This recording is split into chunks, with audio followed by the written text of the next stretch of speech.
You're standing at the ready inside the goal when suddenly you feel an intense itch on the back of your head.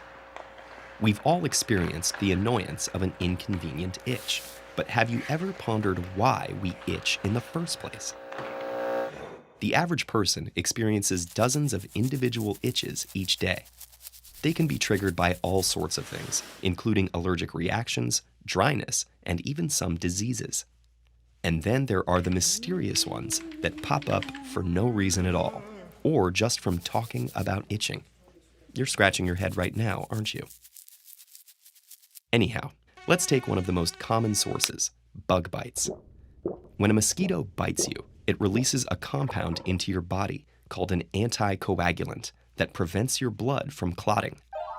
That compound, which we're mildly allergic to, triggers the release of histamine, a chemical that makes our capillaries swell.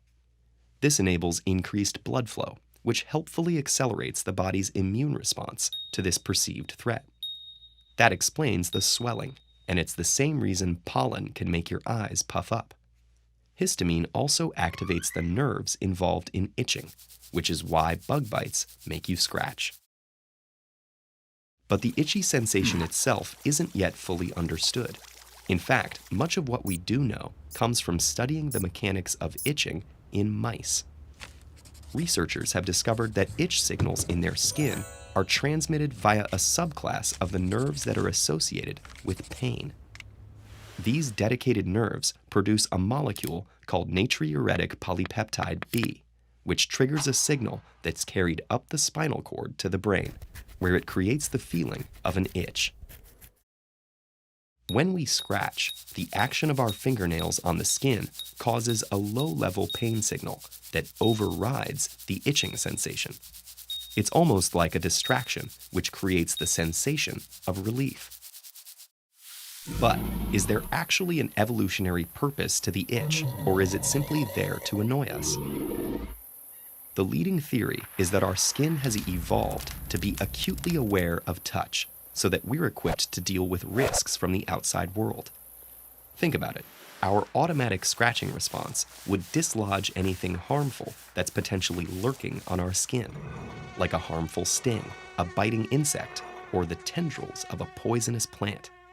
This might explain why we don't feel itching inside our bodies, like in our intestines, which is safe from these external threats. Though imagine how maddening that would be.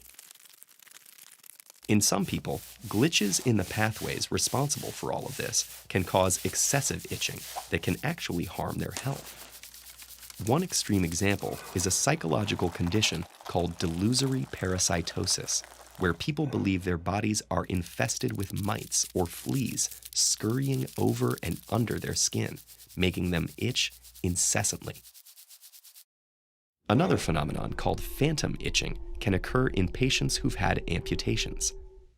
Because this injury has so severely damaged the nervous system, it confuses the body's normal nerve signaling and creates sensations in limbs that are no longer there.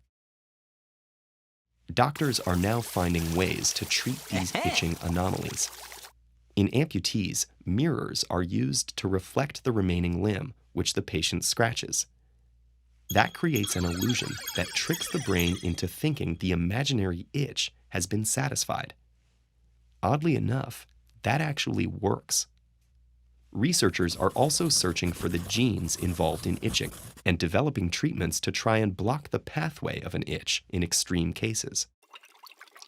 If having an unscratchable itch feels like your own personal hell, Dante agreed.